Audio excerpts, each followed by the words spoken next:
not too many smiles on these faces. It's tension time. The start of heat number 1 in the Toronto Supercross. All eyes focused on that rat trap starting gate. The field off the start into turn number 1. Shuri, number 170, with the lead. Beatty, number 544 on the Kawasaki, through in a second. But it is Brent Shuri, your leader, who grabs the whole shot here at the start of heat 1. Track conditions here in Toronto almost perfect compared to what we had in Calgary and Montreal. Great track conditions for sure, Steve, and Shuri going right out there and trying to open it up early on a Beatty number 544 on the Kawasaki. Good battle here for third. It'll be Tommy Carson, number 69, who puts the team-tied Honda into the number 3 spot. Pat, outside of the track conditions, how does the track itself compare to Vancouver, Calgary, and Montreal? This is a very fast track. It's got some spectacular jumps, and the riders can really use all the horsepower on these 250cc Supercross machines. There is Shuri having problems through that left-hand turn, but he continues to lead it. We have said on numerous occasions while we're covering Supercross that the start is so terribly important. Let's have another look. The gate drops. Everybody gets away cleanly, and here is the battle for the lead. Going off that jump and into turn 1, Shuri waits very late to go to the brakes, leads it into the number 1 turn. There are a couple of riders going down in that first turn behind him, but he is clear and really gets a lot of air off that tabletop jump here on the start. Brent Shuri, rider out of North Battleford, Saskatchewan, leading heat number 1 here in Toronto, but he is being challenged as Tommy Carson, number 69, has got around Dave Beatty in a second, and he's going after the leader, Shuri. Tom Carson has a lot of experience, and that'll certainly help against Shuri.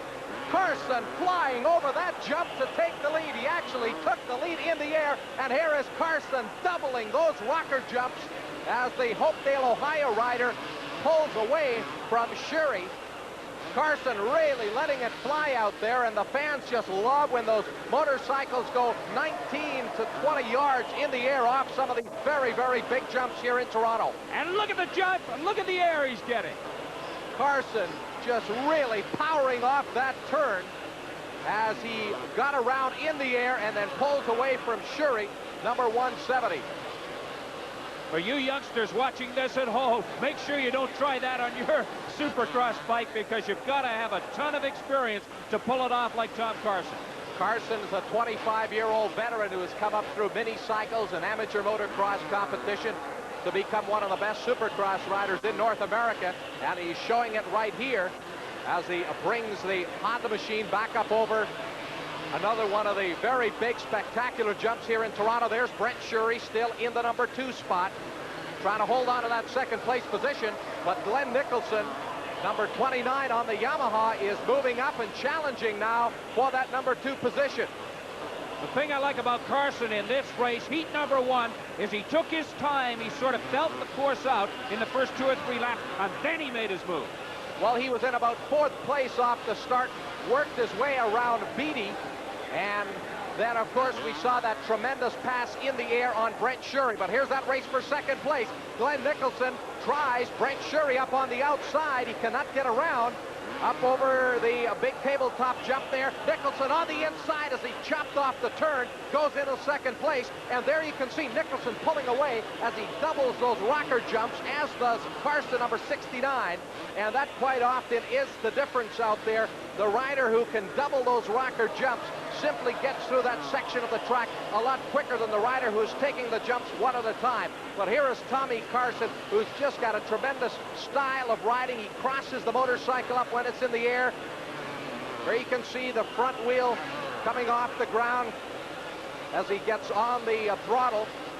He has really found his rhythm. Carson in perfect rhythm out there. The last lap flag is out for Tommy Carson as he continues to lead our first heat here in Toronto. Still attacking that tabletop jump, and again getting lots of air. Again, he doubles the rockers. That is just beautiful rhythm and form. Glenn Nicholson has now pulled ahead of Brent Shuri. He appears to have a safe second place position, and of course the top 3 riders transfer out of this heat into the final. Tommy Carson out of Ohio, who has raced many times in the Canadian Supercross Series, and one of the top privateers in the United States. Coming up here, he'll be looking for the checkered flag in a moment. He is on his last lap. And of course, it's important for these riders to come up through the heat race and go directly to the final. They can afford to have a rest. There is the checkered flag for Carson as he wins it. Glenn Nicholson in second. And it'll be Brent Shurey back in that third place position. And so another 3 riders go through to the Supercross final, joining Peterson, Hoover, and Dick. When we return the next laps, you can tell that the Canadian Supercross title is very much at stake, and this is one of the favorites. Ross Peterson, the series points leader with 72 points, going after his 6th national title. And they're calling this man Hard Luck Doug Hoover. His nickname is the Sweeper, but he hasn't swept too many races this year. Jeff Surwall ranked in the top 5 the last 3 years in Supercross. Alan Dick, the man who has pressed Peterson so many times this season, won his first major race in Montreal. Glenn Nicholson finished second in Heat 1. He is currently 4th in the point standings. And this is Guy Cooper, who won in Calgary, 3rd in Montreal in both races. Tom Carson, his best finish has been a 5th in Montreal. He rides the Team Tide Honda. And Andy Stacy, he was 2nd in the 4th heat here in Toronto. He could be called a dark horse. And this is the points breakdown in the Canadian Supercross Series. 20 for first, 17 points for second place. So you can see that Alan Dick can indeed catch Ross Peterson. And Doug Hoover has a mathematical chance of catching Rollerball. Hoover would have to win. Peterson and Dick not score any points. So it's a real outside shot for Hoover. This is strictly a 2-rider race for the championship. And again, we remind you that the start is so very, very important. They're off. Top of the gate. Over that finish jump into turn 1. It is Peterson and Shiruga side by side out of turn 1. A couple of riders down there in the first turn. That is Glenn Nicholson, number 29, who has crashed in turn 1. Peterson followed by Carson as these 2 riders break away from the field on the opening lap. Now, according to my calculations, Alan Dick is in about 8th place. Dick has got a lot of catching up to do. He did not get off to a good start the way he did in Montreal. Peterson off to a tremendous start here, but Carson, number 69 on that bright orange Team Tide machine, is going right after him. Peterson letting it all hang out here in the opening laps. He wants to open up some ground here as he attacks the course on lap 1. Ross Peterson through that switchback turn comes up to here to complete lap 1. Now let's go back and take a look at the start. Perhaps we can see what happened to Alan Dick. This is one of the best starts we've seen for Ross Peterson. He really got out from behind the starting gate in a hurry. Dick back there gets tangled and did not get a good drive off of that number 1 turn. He continues to move up, but here is your current leader, Ross Peterson. Rollerball continues to rocket over those jumps, taking 2 at a time. Alan Dick has currently worked his way up into 3rd, so Dick is flying. He knows he's got to get in contact with the leader, Peterson, if he's got any chance at winning the Supercross title. And remember, the situation is simply this. Should Alan Dick defeat Ross Peterson and pick up the 20 points, he can indeed win the Canadian title. Well, Peterson would have to finish back in at least 5th or further back. So Dick has really got his work cut out for him. Peterson continues to sail at the front of the field, but there is Tommy Carson, the bright orange machine, back there in the number 2 spot. Peterson a little difficulty out of that last turn as he completes lap number 2. Ross Peterson, plenty of air off that tabletop jump. And the fans, of course, just love it when that rider goes some 20 to 30 feet off those jumps. And Peterson is really pressing here in the early going. Taking air is certainly one of the most spectacular aspects of Supercross racing. While he's using every bit of the 12 or 13 inches of suspension traveled in the front and rear of the motorcycle. There's Peterson through this tighter section here, now back on the throttle, up through the gearbox. It looks pretty simple when you're watching from the sidelines, but remember, he's coordinating everything on the motorcycle, shifting his weight up and down through the gearbox with his left foot, the back brake on the right side, throttling his right hand, and then the clutch on the left. And doing all of that as he hurls the motorcycle up over the jumps, but there is Tommy Carson. He does not want to let Peterson get away. He knows he's got to keep it close, and Carson himself showing great form over the two rocker jumps as he doubles those. And you can see the lead that Peterson has, but Tommy Carson's not too far behind. It's only about 8 or 9 bike lengths. Carson has come back up onto Peterson into this tight right-hand turn. Up over, now down to the left, and Carson has closed it back up on Peterson.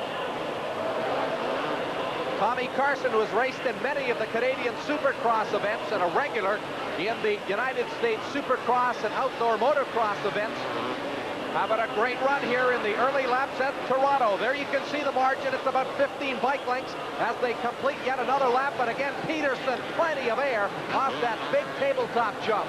And you know, one of the reasons that Peterson is doing so well in the Canadian Series this year is because he had success on the U.S. circuit earlier this year. Well, Ross went down to the Florida Winter Series, had some fine results there, had a good strong run at the Daytona Supercross back in March, and he has been consistently finishing up there in the top 10 or 15 in the major United States events when you're running against all of the factory riders and the best privateers.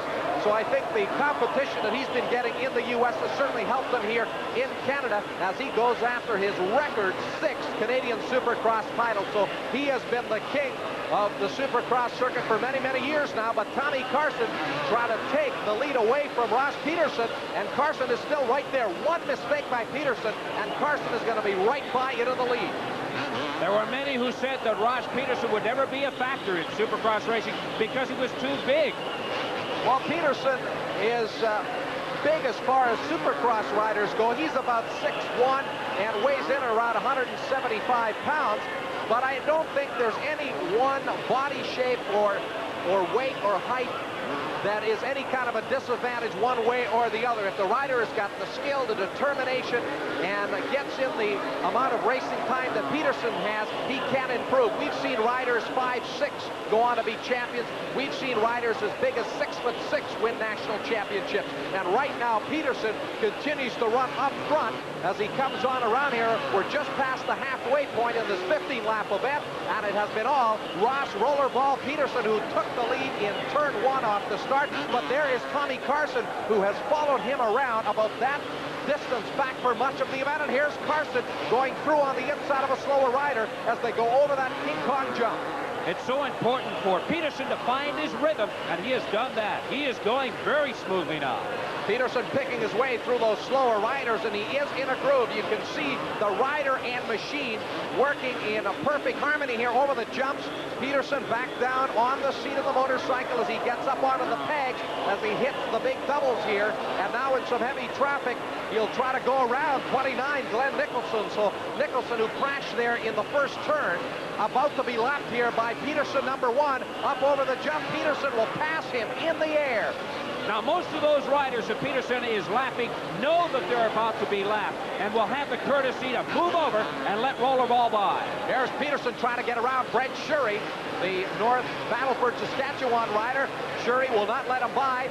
Peterson tries him through on the inside, still cannot get around. Shurey, of course, is fighting for positions himself, and although he's supposed to allow Peterson by, he is still running his own pace, and Peterson is going to take a couple more corners. He now finally does get by Shurey, number 170. But Carson, 69, also getting through traffic, and he is still very much in contention for the win.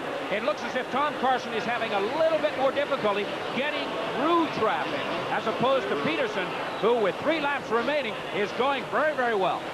Peterson, your leader. Carson in second. Alan Dick back in third, with Dick back in that third place position and a lot of ground to make up.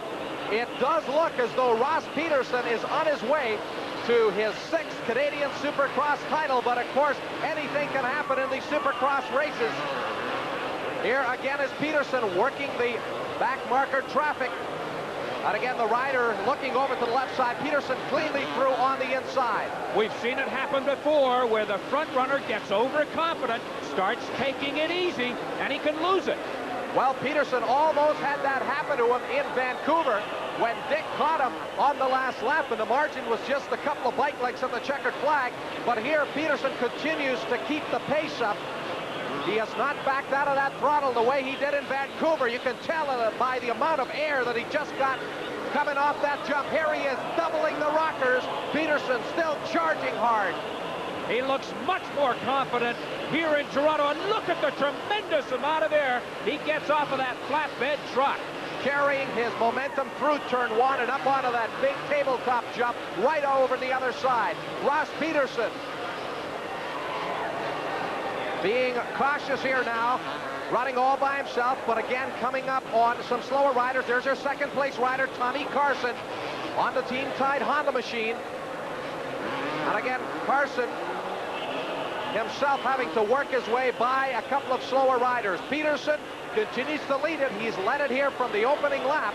And although Carson has been close much of the event, there is the last lap flag out for Ross Rollerball Peterson. He's got less than a lap to go. The defending Canadian champion, and if he can hold it together, he's got it in the bag. Again, Peterson doubling those rockers as he goes through on the inside of the switchback turn. Again, back up over that big King Kong jump. Ross Peterson on his way. Just a couple more sections of the race course to negotiate here, and he'll be looking for the checkered flag. Tommy Carson still back there in second. Ross Peterson through the left-hander up onto the final section of rocker jumps. He's just got one corner to go, and then he'll be looking for the checkered flag. Here comes Peterson, looking for his sixth Supercross title out of the final turn, the checkered flag. And Ross Rollerball Peterson has won the Molson Toronto Supercross and the 1986 Supercross title. There is Tommy Carson, a second place finisher here in Toronto aboard that Team Tide machine. Alan Dick, disappointed. He will finish in third and end up second in the point standings. There is Ross Peterson with his mechanic, Marshall Plum, as they take a checkered flag lap here in Toronto. And a very happy Ross Peterson and mechanic it is. Ross Peterson winning the Molson Toronto Supercross. Tom Carson finishing in second place, followed by a very disappointed Alan Dick. And it was Ross Peterson winning the Canadian title for the sixth time with victories in Vancouver, Montreal, and Toronto. Right now, let's go down to Pat, who's about to talk to a very happy Ross Peterson. Ross Peterson, your second Toronto Supercross win to wrap up the championship. It must feel awfully good after battling all through those 5 rounds. Yeah, it was a real tough series for me, and it all worked out in the end. And I'm real happy to give Yamaha its first Supercross championship, and I'm looking forward to many more. You kind of got us Alan Dick start there. You were first into the first turn, and nobody really was able to really take a shot at you for the lead. That was my goal. I had to get a good start in the final, and I knew if I got in the top 5, I could win it. And I hole shot it, and I just thought, you know, be smart and be smooth and run away with it. And I just checked the track out for a couple laps and got my goals set, and then I just got on the gas and pulled away. Did you have any problems in the latter stages with lap riders? I was getting a little bit nervous, but I think I was getting through the lap riders faster than the guy in second, and I was a little bit nervous with them in front of me. They were switching lines in front of me through the jumps and that, but I just rode real cautious and used my head. Okay, Ross, once again, congratulations on your tremendous win here in Toronto and the Supercross Championship. Ross Peterson, the winner of the Molson Toronto Supercross. It was Tom Carson in second place and Alan Dick winding up in third. And it was Ross Peterson retaining his Canadian Supercross Series title. And for Peterson, that was title number 6. And now for Pat Gonzalez, I'm Steve Armitage. So long from Exhibition Stadium in Toronto and the Canadian Supercross Series.